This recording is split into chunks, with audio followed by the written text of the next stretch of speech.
Hi అండి, welcome to my channel. ఈరోజు special fish fry. మనం ఈ చిన్న చిన్న మార్పులతో చేస్తే గొప్ప రుచిగా ఉంటుంది ఫిష్ ఫ్రై. దీనికోసం మిక్సీ జార్లోని ఒక 4-5 పచ్చిమిర్చీలు, ఒక 7-8 వెల్లుల్లిపాయ రెమ్మలు, కరివేపాకు, ధనియాల పొడి, జీలకర్ర పొడి, కొంచెం పసుపు, కారం, రుచికి తగ్గట్టు సాల్టు, కొంచెం నీళ్ళు పోసి మెత్తని పేస్ట్ చేసుకోవాలి. ఇప్పుడు ఒక బౌల్లోని 1 స్పూన్ మైదా, 1 స్పూన్ కార్న్ఫ్లవర్ వేసి మిక్సీ చేసిన పేస్ట్ని కూడా దీంట్లో వేసి బాగా కలుపుకోండి.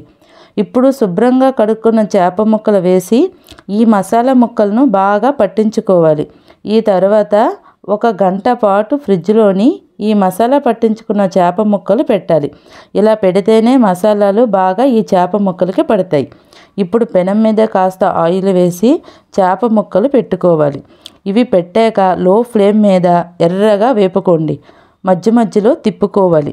ఇలా తిప్పాక ఒక 10 నిమిషాల తర్వాత ఎర్రగా వేగుతాయి. వేగిన తర్వాత తిప్పండి. ఇలా కంప్లీట్గా చేప ముక్కలు వేగడానికి సుమారు 20 నిమిషాలు పడుతుంది. ఇలా వేగితేనే కరకరలాడుతూ భలే టేస్టీగా ఉంటాయండి. ఈ వీడియో నచ్చితే ప్లీజ్ లైక్ చేయండి, సబ్స్క్రైబ్ చేయండి.